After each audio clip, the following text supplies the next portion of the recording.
সহসা কি রাজনীতিতে আসবেন বিএনপির ভারপ্রাপ্ত চেয়ারম্যান তারেক রহমানের কন্যা জাইমা রহমান? খালেদা জিয়ার মৃত্যুর পর এখন সেই আলোচনায় তুঙ্গে। তারেক রহমানের সঙ্গে বা তার প্রতিনিধি হয়ে বিভিন্ন অনুষ্ঠানে জাইমার যোগদানের ঘটনা সেই আলোচনায় রসদ জুগিয়েছে।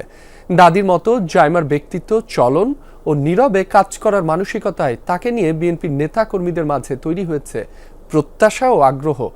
জাইমা রাজনীতিতে এলে বিএনপি তাকে স্বাগত জানাবে জানিয়ে দলটির নেতা আমির খসরু মাহমুদ চৌধুরী বলেন, আগামী চ্যালেঞ্জ মোকাবেলায় জাইমার মতো তরুণ নেতৃত্বই প্রয়োজন। আরফিন শাকিলের প্রতিবেদন। বিজলি কেবলস এর স্কিন কোটেড ইনসুলেশন আগুন প্রতিরোধী। বিজলি কেবলস, নিরাপদ আজীবন। বিএনপি চেয়ারপারসন বেগম খালেদা জিয়ার কবরের সামনে জাইমা রহমান। বাঙালি সাজে স্নিগ্ধ এই তরুণী খালেদা জিয়ার নাতনি, বড় ছেলে তারেক রহমানের কন্যা।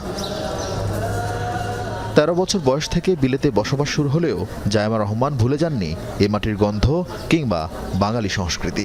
দেশে ফেরার পরপরই মা হারানো শোকাহত তারেক রহমানের পাশে ছায়াসঙ্গীর মতো পরিস্থিতি সামাল দিতে দেখা গেছে তাকে।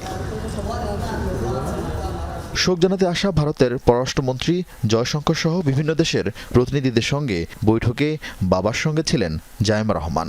তারেক রহমানও বেশ আগ্রহ নিয়ে পরিচয় করিয়ে দিয়েছেন বিভিন্ন দেশের নেতৃবৃন্দের সঙ্গে।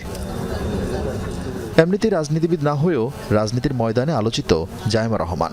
জিয়া পরিবারের তৃতীয় প্রজন্মের এই সদস্যকে নিয়ে নেতাকর্মী সমর্থকদের আগ্রহের কমতি নেই। জাইমা যে তার চলাফেরা, তার যে রাজনৈতিক মিশন আমাদের মনে কেড়ে নিয়েছে। এই হিসাবে আগামী দিনে জাইমা যদি আসে তার দাদির ইয়াটা পূরণ করতে পারবেন। জিয়া পরিবারের কোনো সন্তান বা কোনো রিলেটিভ ছাড়া আমরা এখানে বসাবো না, যেহেতু আমরা প্রাণে মনে জিয়াকে ভালোবেসেছি।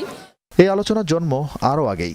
গেল বছর বাবার প্রতিনিধি হিসেবে যুক্তরাষ্ট্রে ন্যাশনাল প্রেয়ার ব্রেকফাস্ট অনুষ্ঠানেও যোগ দিয়েছিলেন জাইমা রহমান। এরপর প্রবাসী ভোট নিয়ে বিএনপির এক অনুষ্ঠানে ভার্চুয়ালি যোগ দেন তিনি। We should help each other where possible. আর খোকন আঙ্কেল সুন্দরভাবে গুছিয়ে দিয়েছে যে সময় অনুযায়ী কিভাবে করা উচিত, ওটা যেন আমরা না দেরি করি। আমাদের কাছে স্কেডিউলটা আছে, ওই অনুযায়ী প্রায়োরিটাইজ করে কাজ করা উচিত। দলীয় অনুষ্ঠানে জাইমার দৃশ্যমান কোনো উপস্থিতি এখনও দেখা না গেলেও ত্রয়োদশ সংসদ নির্বাচনে দলীয় ইশতেহার ও নির্বাচনী প্রচারে ভূমিকা রাখছেন তিনি। বিএনপি নেতা আমির খসরু মাহমুদ চৌধুরী বলছেন, রাজনৈতিক পরিবারে জন্ম ও বেড়ে ওঠায় জাইমার পক্ষে রাজনীতির বাইরে থাকার সুযোগ নেই। খুবই জ্ঞানী, খুব উচ্চশিক্ষিত এবং সবচেয়ে বলতে সে গ্লোবালি একটা যে এক্সপোজার নিয়েছে সেটাও কিন্তু দেশের রাজনীতির জন্য গুরুত্বপূর্ণ।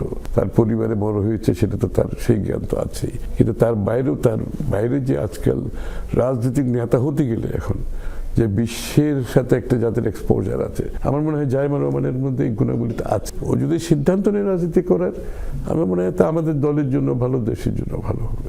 দলের নেতাকর্মীরা মনে করছেন, বিএনপির পরিকল্পনায় নতুন প্রজন্মের আকাঙ্ক্ষা উঠে আসছে জাইমার হাত ধরে। কবে তিনি সক্রিয় রাজনীতিতে আসবে তা এখনও অনিশ্চিত, কিন্তু সময়টা যখনই হোক পরিবারের উত্তরাধিকার পাশাপাশি যোগ্যতা প্রমাণের চ্যালেঞ্জ থাকবে জাইমা রহমানের সামনে। আরফিন শাকিল, যমুনা নিউজ, ঢাকা।